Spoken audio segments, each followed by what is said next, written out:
Recording in progress. Oops, I guess it would help if I turned my binder the right way.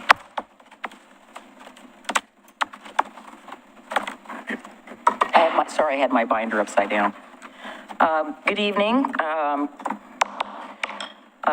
Welcome to the special meeting of the Oregon City Commission. We are going to be doing some Planning Commission applicant interviews this evening.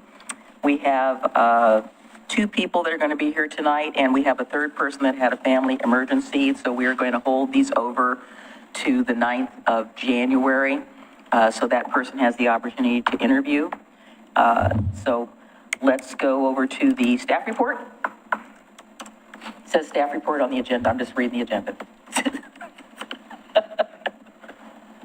There is no staff report. He can make it up.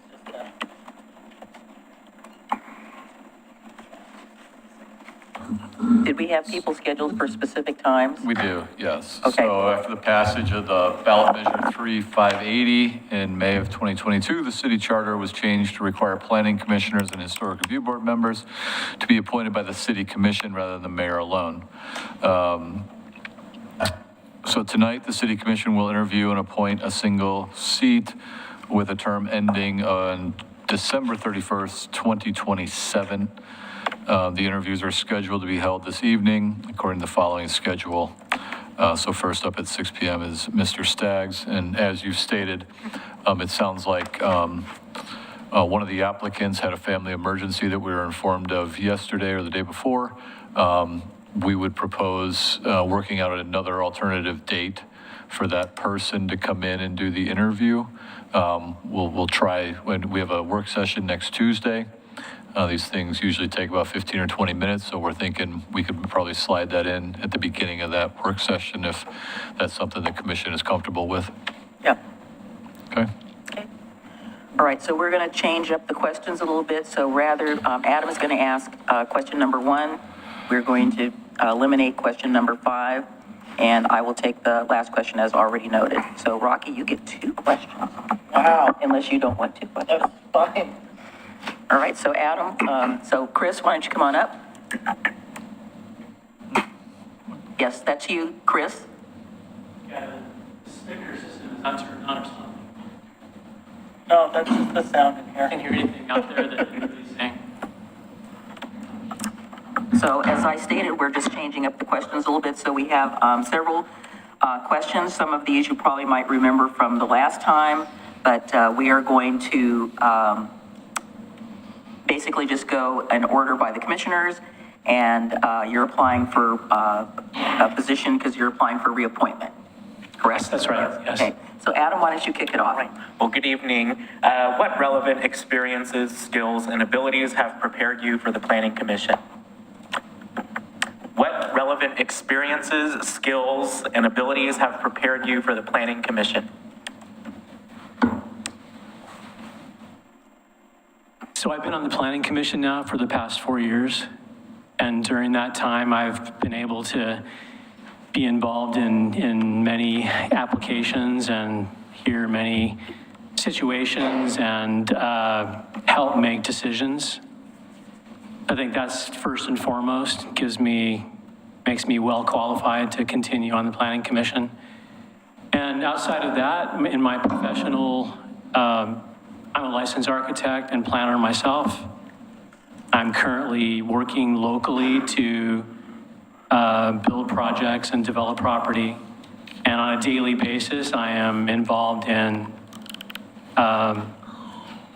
land use situations, land use decisions, land use research, and development of property. So, you know, outside of my professional life and my personal business, I've been on the Planning Commission for the past 4 years. So I think I believe I'd be a well-qualified candidate for the position.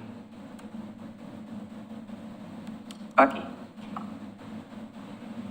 What is the most important goal or purpose of the Planning Commission? You know, it's interesting, tonight before I came in, I was reminding myself, thinking thinking about those things myself and looking at the Oregon Planning Commissioner Handbook, and the things, why are we here? Why are we doing this? And what's important? And for me, there's many things, but I think one of the most important things that we do on the Planning Commission, I believe, is to build community and bring people together in a way that our goals and objectives of why we live here in Oregon City are aligned, can be aligned. And I think the Planning Commission plays an important... Yeah, it's just a little too close. I think the Planning Commission plays an important role in ensuring that the community voice is heard and is present and is recognized. I think building community is one of the most important things we're doing on the Planning Commission. So I'm going to ask a follow-up question. So how have you done that? I'm sorry? How have you done that? Build community. You said the most important goal is building community. So how have you done that? Well, in my role as a planning commissioner, I've had an objective ear to applications and land use considerations that are coming before the Planning Commission. I think it's important to have an objective perspective and make sure that all of the facts and considerations with a land use application are heard and listened to and considered. So I think that's one of the most important ways that I've contributed to that.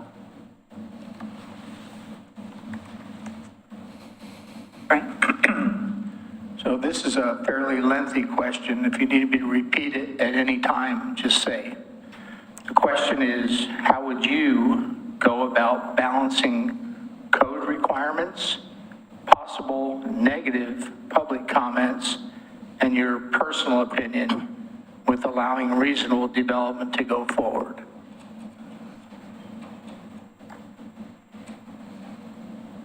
That's an interesting question because it's something that I was thinking about as well. And, believe it or not, I came tonight prepared.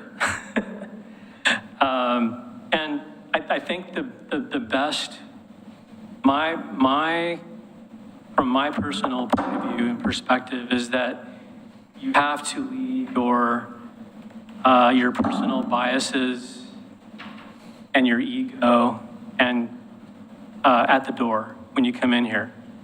And you have to listen to the facts and base your decisions on the facts and on the land use zoning code and our comprehensive plan goals and objectives. I think the most important, my best answer to that question is remain objective and base decisions on facts, not any of my personal biases.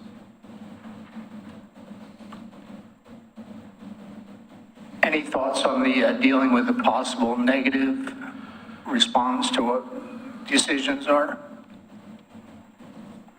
That's a tough one because so many times there's conflicting opinions in the room about how a land use decision is made.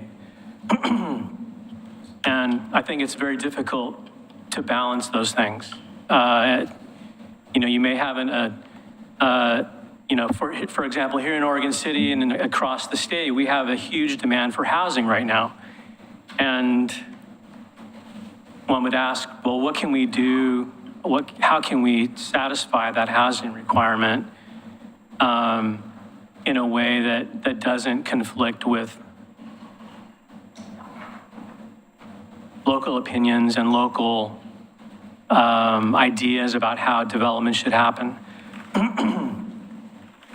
And I think it's inevitable that we're going to have negative public comments and negative response to land development But I think, again, it always goes back to the zoning code and to the facts of how development happens. You know, for example, someone in the room may say, well, that doesn't work with the traffic in the area. Gosh, if we develop that project, we're going to have way more cars on the street than we should have. You say, well, here's our traffic study, and here's what the traffic study says. So though we appreciate that opinion, the traffic study actually says that the project works. So I think one way that we mitigate negative comments is by reminding everybody in the room that we're here looking at the facts and looking at a pretty, for lack of a better phrase, a pretty cut and dry process in a way. Because if we just look at the facts and look at how development happens, and we look at traffic studies and other studies that show what an applicant is trying to accomplish actually works within those guidelines and those parameters. So, you know, there's been many times in planning commission meetings where we'll have testimony that by a person or by a group that has a negative feeling towards that land use decision or towards that land use application. And I think the short answer is, I think we need to always redirect everyone back to the facts and back to the code and say, does it meet the criteria what this application is applying for? Okay, thank you. So let me take this one step further, because I've never met a traffic study that I thought was worth its salt, personally, as a planning commissioner, because the traffic study always says that it will work. So in dealing with balancing the community, you've got people who will come in, as you know, and I know, who say, I've lived here all my life, I've seen the traffic increase on this, and this is going to take it over a certain threshold, or whatever they feel that is. Well, I just use the traffic study as one example of many. Yeah, and the traffic factors that study, come in. people always say that, well, the traffic study is not really, you know, the sole arbitrator, but obviously traffic engineers, all due respect to traffic engineers, like I said, I've never seen one that said, this development won't work at all, you know, and we've got the public who basically lives there, sleeps there, breathes there, and they know the area probably better than a traffic engineer that's coming in from somewhere else. And so you have, so how do you assure a person who's testifying who may not be against the development, but basically is concerned about that? I mean, that's the number one issue around here is traffic, speed of traffic, and traffic. Yeah, I'll just add one last thing to my answer, and There's no right or wrong answer. Yeah, I mean, I started the answer by saying it's a really challenging part for what we're doing, is balancing balancing the land use application with the possible negative impacts, or people that perceive the possible negative impacts. And there's been many land use applications, not only with my time here in the Planning Commission, but also my time as an architect working for a client doing a land use application, where there's a lot of gaps in the information. You know, there was one application where if the applicant would have had a model showing how the trees on this neighbor's fence line were effectively going to make the impact of that development negligible, then, I mean, it would have took us 5 minutes rather than a couple of hours and all this testimony. And so I think at the end of the day, I think it's important for us on the Planning Commission and everyone in the city to try to get out all the information and all the facts. And I think as an architect and as a planner and as an applicant myself, uniquely qualified to be on the Planning Commission because I've been through many myself, and now for the past 4 years, I've been on the other side of the table listening to applications. So how do you feel about making suggestions that might minimize the impact or suggested changes to conditions that would help the people who are there negatively speaking, saying, if we, like you use your example, if they just shown the trees, that probably would have eliminated the whole thing. So do you feel comfortable with making those type of suggestions? Yeah, it's interesting. The past 4 years is my first time sitting on the Planning Commission, being on the other side of the table, listening to applications. And I've grown over the past 4 years to have a much better appreciation for for those people who live in the city who are worried about development and about how the city is evolving and developing. And I can't specifically say I can't think of a specific instance that I can definitively say, but over the past 4 years, I know sitting up there, I've thought to myself, and in deliberations many times have said, we should be thinking about, considering the possible negative impact of this land use decision. But being on the Planning Commission for the past 4 years I've grown personally from that perspective, where I now appreciate, and I believe I'm better at now understanding both sides of the conversation, and both sides meaning, the exuberance of the land use applicant, and then the other side that says, well, hold on a second, are we thinking about this? Are we considering this? So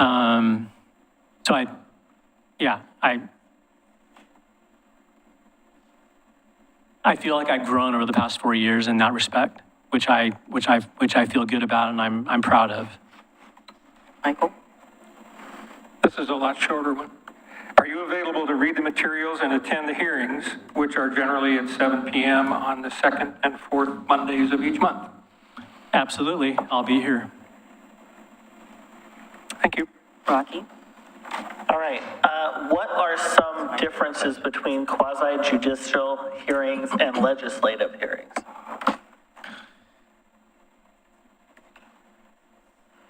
So, a legislative hearing is where we are considering a decision that changes the zoning code or some legislative, some part of our city legislation. And the applicant is typically a local or the applicant is typically a city department or city office. As to where a quasi-judicial hearing is a land use application from a private party, where we are considering a decision where our zoning code and land use regulations apply to a decision. There is definitely a right or wrong answer for that one. Okay. One more. Yeah, so does anybody have any additional questions that they want to ask? I mean, I will write them down so we make sure we ask the other applicants the same thing. So what questions do you have for us? What questions do you have for us? I don't have any questions, but I wanted to take the opportunity to say, and I know I'm not saying anything new here tonight when I talk about this, but I think in 2015, when I discovered Oregon City, I didn't know about Oregon City until 2015. I'm not from Oregon City, and I didn't live in Oregon until about 10, 11 years ago. But when I discovered Oregon City, I remember the day driving across the bridge into downtown Oregon City. And I went for a walk up on McLaughlin Trail that day. And I was very curious about Oregon City. And I thought, this city has amazing potential. This is an incredible location. And I thought to myself, the Falls, and this was back when the Falls was, as everyone remembers, it was, when there was the River Walk and everyone was talking about that and the public hearings and everyone was discussing the future of the Falls. And I took a tour of the Blue Heron Paper Mill because they were giving tours. And I came away from that day I came away from Oregon City believing and thinking that Oregon City has huge potential as a city, as a place in the Portland area. At that time, I lived in Tigard. And that's when I decided to begin kind of researching in more depth Oregon City and understanding Oregon City more. I met one of the planners in downtown Portland at a historic architecture event, Christine from the planning department. And she was the one that suggested, you should go check out Oregon City. So that was in 2015. So we're in 2024 now. So that was 9 years ago. I now live in Oregon City. My personal business is in Oregon City. I work in Oregon City every day in the center of the universe at the corner of Main and Highway 99. And I still, 9 years later, believe Oregon City has incredible potential and has so much more it can do.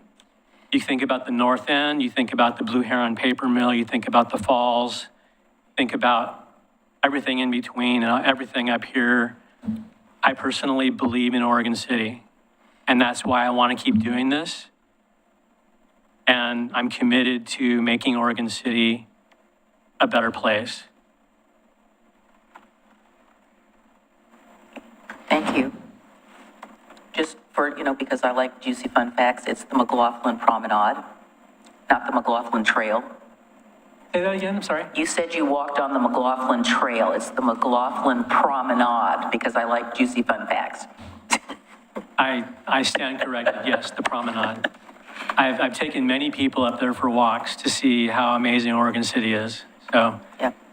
All right, thank you so much. We'll be getting back to you. Obviously, as you know, we're going to be delaying our decision because we have one applicant that can't make it tonight, so. Yes, I understand that, yes. Yep. Thank you very Okay. much. We Thank you. appreciate it. Thank you.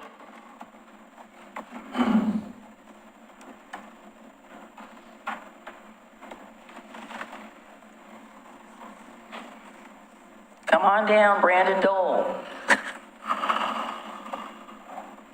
Do you want a minute?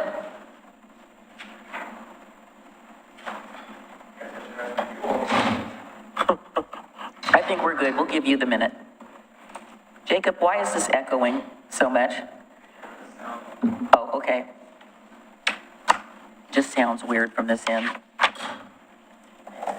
Hi. Hi, good to see everybody. Yep, good. Thank you for coming in. So I believe you have the questions there in front of you. We're switching up who's asking what. Okay. So we'll start off with Adam. Well, good evening. What relevant experiences, skills, and abilities have prepared you for the Planning Commission? Sure, well, I won't divulge too much, but let's see, I've got about 18 years of professional experience in the AEC industry, so architecture, engineering, construction. In those 18 years, I feel like I've done a wide breadth of work, most of which consists of large development projects in the public sector. So currently I am a associate principal at Scott Edwards Architecture. I co-lead their civic studio and focus a lot of my work in the public sector, mainly in operations, maintenance facilities, and currently doing a lot of work here in Oregon City. All right, Rocky. All right. What is the most important goal or purpose of the Planning Commission? Yeah, I think the most important thing or goal of the Planning Commission is to really drive and guide good development in our community. Obviously, they're going to be reviewing and evaluating development applications, making sure that proposed developments meet all of our ordinances in our community and help drive just what I would consider good development. So the next question is, how would you go about balancing code requirements? How would you go about balancing code requirements, the possible negative public comments, and your personal opinion while allowing reasonable development to go forward? I think it's a great question. And obviously, that's the challenge, I would believe, of any planning commissioner, right? How do you balance that? And even preparing for today, you know, being an Oregon City resident, receiving certain petitions for projects in our community, I kind of understand that full-heartedly, right? And I think really you look at a couple things. You look at our code, you know, the ordinances, the requirements, their guidelines. And so you try to, you know, evaluate those guidelines and the intent of the development, proposed development coming in. You rely on guidance from city staff. Obviously, those applications are developed and put together with city staff in conjunction with the applicants. And so working with staff to find that avenue that you can meet that, you know, that compromise, the concession, or whatever it may be. Obviously, we don't want to be hindrance of good development. We want to be cautious and aware of what we're doing and building in our community, but we also want to make sure that we pave that way, you know, make it easy, so to speak, and just have a process that's easily understood and can be guided.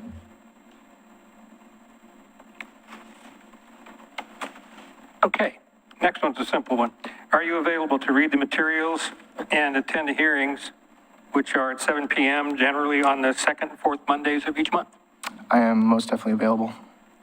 Thank you. Right. What are some differences between quasi-judicial hearings and legislative hearings? Quasi-judicial, it's hard to explain, and I'm not going to give probably a textbook definition, but my understanding is, one, you're making laws, and the other, you're not. You know, one, you're coming in and actually developing ordinances and guidelines, principles by which we, you know, operate. And the other is quasi-judicial, is you're providing guidelines and recommendations, but they're not exactly laws. They're not something that you can be held accountable for, I guess, if you will. Maybe that's not a correct way of saying it, but that's kind of the way I see it.